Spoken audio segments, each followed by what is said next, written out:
Hello, my friends. Welcome. My name is Joe. This is the Joe Martino Show. And today we're going to talk about the dangers of identifying with our hurt as our identity. How do we get out of that?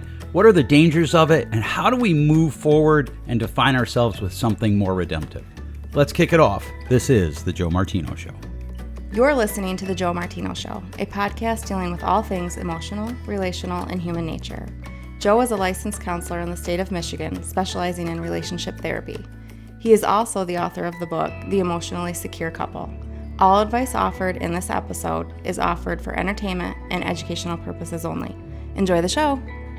Hey friends, welcome back. I hope today is going well for you wherever you are at. I want to talk to you today about something that's really probably hard for many of us to talk about, and that is the reality that we cannot identify as our greatest hurt. Often in our society, we've become so good at being conscious of trauma, and we're bringing that conversation into the regular vernacular of our everyday, and that's good. There is a danger though, and that is people are starting to identify. I feel that perhaps people are starting to identify with their hurt, as their hurt. In other words, it's a movement from saying this happened to me to saying this is who I am. And this was actually kind of on display during the Me Too movement. When it came out very popular, I talked about how sexual assault is not just a reality for women, that it happens to men, that it happens to men frequently. And I got the most angry emails from people, how dare you subvert something that is for women? How dare you suggest that men and women are equal in this? And I wasn't trying to suggest that at all, but I was saying that, hey, the reality is that men are also sexually assaulted. And I know that this is true. And I think that the people who reacted very strongly against that, what was going on was that they were caught in this idea of their hurt is their identity. The first obvious problem with that is that it traps us into being stuck in something that happened to us in the past. Now look, I'm not saying that trauma doesn't happen, because obviously it does, but we have to be able to separate it out from something that happened to us to something that is us, because if it is us, we're trapped, we're stuck in the past, and we can't heal and move forward. And I think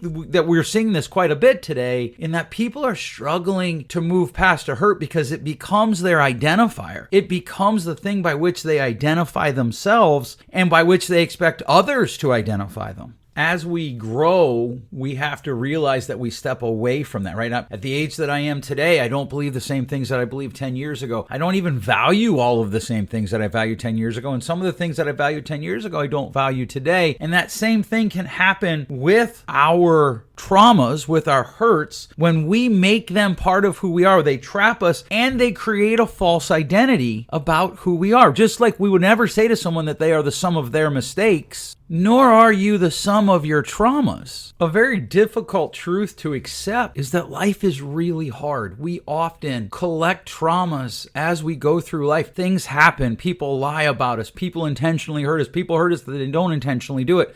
But it doesn't really matter whether or not they intended to do it. It still hurt. It still brought trauma. Now, perhaps their intentions creates a secondary trauma if they intended to do it. But the question is, who are you? Are you really this trauma? And often what we make our identity is the greatest trauma, right? The greatest hurt. I was listening to someone talk just recently, and she said that one of the things that we have to do if we're going to move forward is we have to stop looking back and identifying with our greatest hurt. And there's so much truth in that because of these two reasons. It traps you into a false identity. Maybe that's all one reason. But when you get trapped into that false identity, you don't know how to move forward because you can't move forward and hang on to that trauma, right? And so you have to not hang on to it. You have to do the opposite of that, which is let it go. And we're going to talk about that in a minute. But first, what are some of the problems with, hanging on and identifying with our hurt? Is it traps us, it creates a false identity, and it makes it really hard to heal.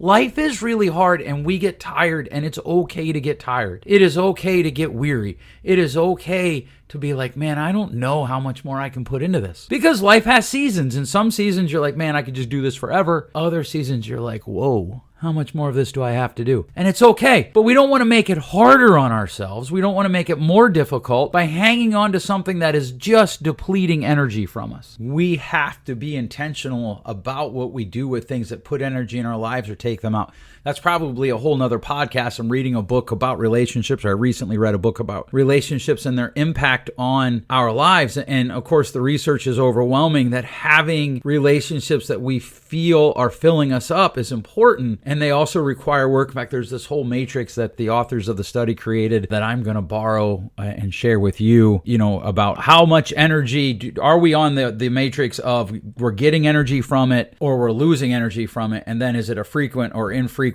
interaction? And that's kind of the same thing with our trauma. And one of the problems with making our trauma our identity is that we tend to then run into an issue. We frequently engage in something that is depleting. And so what we have to consider is, how do we come back from trauma? One of the ways we come back from trauma is we don't let it define us. We define ourselves by our response to it. This is why the idea of let it go rarely works for people, is because we think, I got to let it go. That means it'll never come back into my mind. That's not accurate. What is accurate is when you let it go by defining yourself by something else. Whatever it is, whatever we're letting go, we have to replace. And so what we have to do is we have to replace that identity piece of our trauma by making our response our identity piece. And so, I think about different things that happen to people, and often they get stuck and they think that that's the only story that tells their lives. And in reality, we know that that's not true intellectually, but emotionally, our hearts run away with us and push on the idea of, but what's going on in my life? What can I do to respond to it? And, you can see this if you go with really big events. Read stories of people who went through the Holocaust and were in the camps. They don't define themselves by their traumas. They define themselves by their responses to the traumas. The founder of existential therapy, Viktor Frankl, he talks about how, in his book, Man's Search for Meaning, he talks about how people responded differently to the situation they were in, and that was what he used to define them and himself. They all went through the same traumas. They all were in a place literally designed to exterminate them. And some people responded with incredible generosity and graciousness, while others responded with spitefulness and hatefulness. And so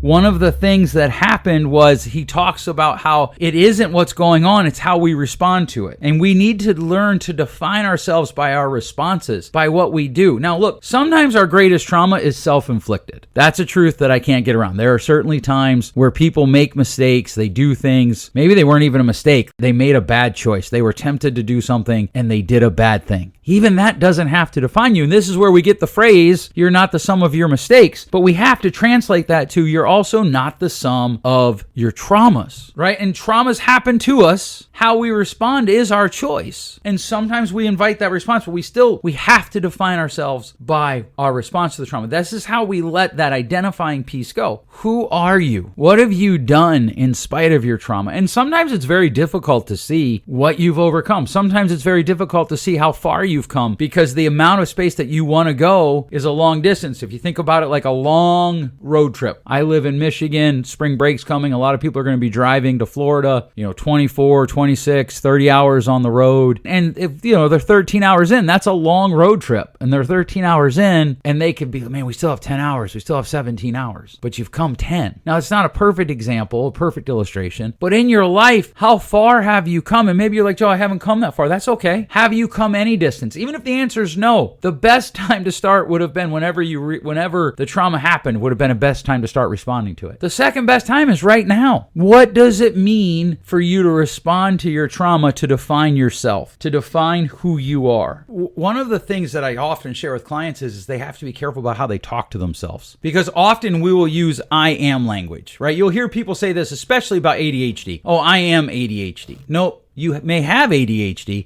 and not that necessarily that's a trauma, but it's a good illustration point. We would rarely say, I am cancer. What is your trauma? What is the thing when you say those two words, I am, what's the next words that come, and how many of them are trauma-centered?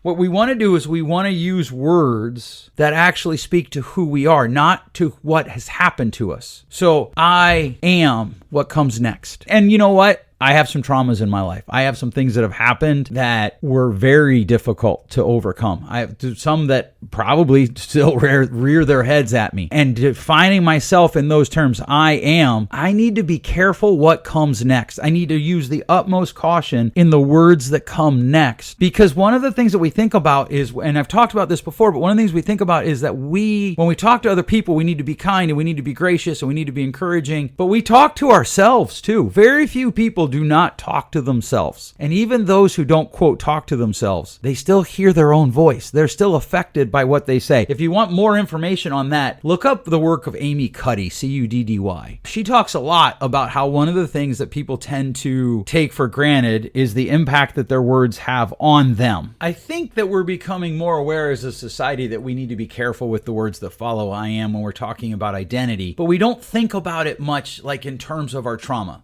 For instance, people I was having a conversation one time with somebody and they said, well, you're a counselor. I said, yeah, but that's what I do. That's not who I am. That's something I engage in. And certainly in the helping professions, it gets a little tricky. You think about pastors or priests, they are pastor, priest, doctors, maybe police officers, firefighters. But we need to think about what follows the words I am in terms of how we identify ourselves in relation to whatever traumatic events we've been through. What do we look at as the trauma and what do we look at as internal? What do we look at as external? So what do we mean by that? Well, okay, often what we do is we look at the trauma and we think that somehow something that happened to us defines us. I talked about this before, not set in stone, set in sand. We look at it typically as set in stone when reality says it's set in sand. And we get to decide what we do with the thing that's set in sand. We can move it, we can leave it there, we can build around it, we can build on top of it, we can do whatever we need to do. And so when you start talking about your trauma, whatever your trauma is, whatever your hurt is, do you hang on to it? And sometimes, and this is the thing that trips us up a little bit, is that sometimes we think that the trauma is what created the emotions. And in reality, as Albert Ellis pointed out many years ago, it's not the trauma that creates the emotion in us. It's what we believe about the trauma and about ourselves because of the trauma that creates the emotion in us. So it really comes down to, what do you believe about yourself because of the trauma? That's what's driving your emotions. That's what's driving your feelings. That's what's driving the things that create your identity. And so we have to go after that. Internally, what does our trauma mean? The truth is, your trauma doesn't mean anything internally until you give it the power to mean something. If someone did whatever to you, that does not define who you are internally. Yeah, but Joe, I have trust issues now. Yep, but those trust issues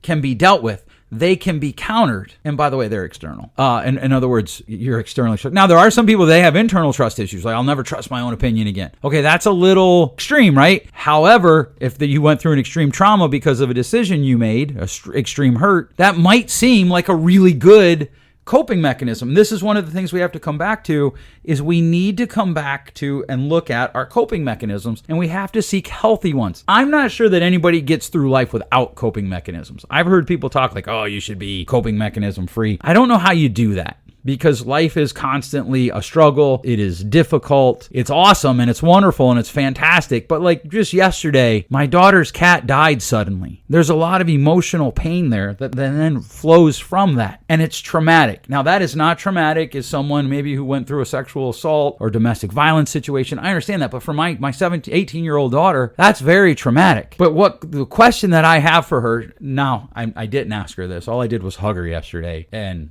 helped her bury the cat and was just there and present. But at some point, if she talked about, I'm never getting another cat because they could die, I'm going to ask questions like, well, what does that mean? What are you gaining by avoiding risk? What are you gaining by avoiding the pain? What is it costing you by avoiding the pain?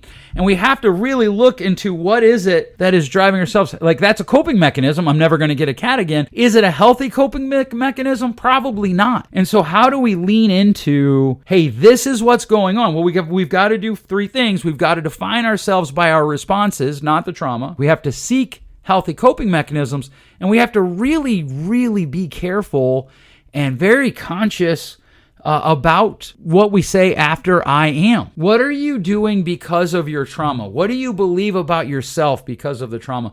What do you believe about the world around you because of the hurt? What do you believe about people in general because of the hurt? It takes courage to be in a relationship, any relationship. It takes courage to re-engage the world after the world has hurt you. And some people are like, Joe, I don't have the courage. That's okay. You don't necessarily have to have it today, but you do at some point have to have it if you're going to live a healthy and fulfilling life. And that's really what I want for everybody is I don't believe we were made just to survive, but to thrive. And so if we're going to live and we're really going to suck the marrow out of life, as Emerson said, we're going to have to engage activities in which we were previously hurt. Now, we can do it with more knowledge, we can do it with more information, but we can't allow our pains to become our identifiers. We can't allow our past hurts to be the things that define us into the future. We have to shape that by actively thinking about the future and acting in the present to make it so. All right, I hope that you enjoyed this episode, a short episode today, just hopefully challenging all of us to consider what are we defining ourselves with and how much of our past traumas and hurts